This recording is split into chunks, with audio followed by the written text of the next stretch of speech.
দেখেন, এই মাগুরা মোহাম্মদপুরের সদর ইউনিয়নে হিন্দু সম্প্রদায়ের একটা মেয়ে 8 বছরের শিশু বাচ্চা আসিয়ার মতো ঘটনা ঘটেছে।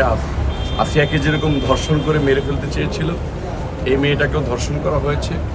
ধর্ষণ করার পরে মেয়েটা প্রচণ্ড পরিমাণে ক্ষতবিক্ষত হয়েছে।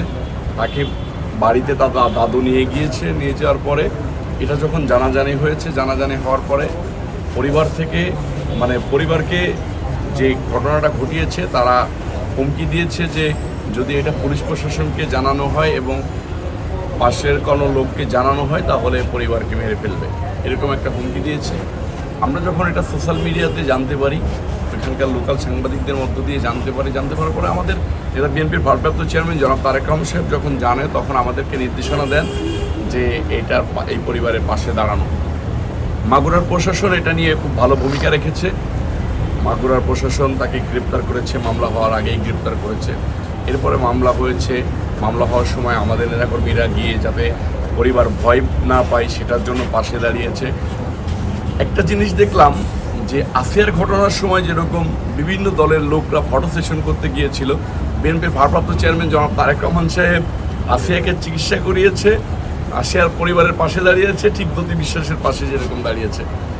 অন্য অন্য লোকরা যায় ফটো সেশনে ব্যস্ত হয়ে গিয়েছে, মিডিয়াতে নিজেদেরকে ফেস করতে চেয়েছে। জ্যোতি বিশ্বাসের ব্যাপারটাও কিন্তু আসিয়ার মতো 8 বছরের ঘটনা। জ্যোতি বিশ্বাসের পাশে কিন্তু কেউ দাঁড়ায় নাই। মাগুরা শুধু পুলিশ প্রশাসন বাদে একটা সরকারের একটা সংস্থা গিয়ে এই জ্যোতি বিশ্বাসের পাশে দাঁড়ায় নাই।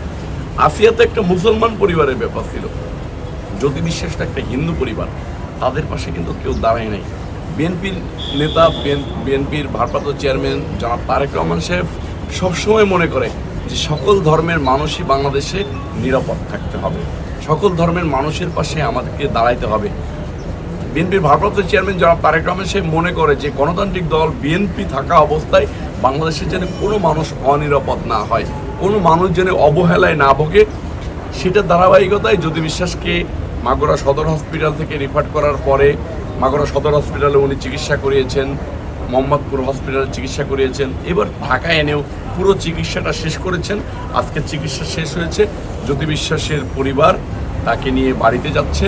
বিএনপির ভারপ্রাপ্ত চেয়ারম্যান জনাব তারেক রহমান সাহেব আমাদের নেতাকর্মীদেরকে নির্দেশনা দিয়েছেন। আমাদের নেতাকর্মীরা কিন্তু ওই এলাকায় মিছিল করেছে, নির্দেশনা দিয়েছে যে প্রথম থেকে শেষ পর্যন্ত জ্যোতি বিশ্বাসের পরিবারের পাশে আমরা ছিলাম, আছি এবং থাকবো। জ্যোতি বিশ্বাসের পরিবারকে যদি কেউ মিনিমাম কোনো ডিস্টার্ব করার বা হুমকি দামকি দেওয়ার চেষ্টা করে, আমরা সেটাকে প্রতিহত করবো বলেও পদাবদ্ধ হয়েছি।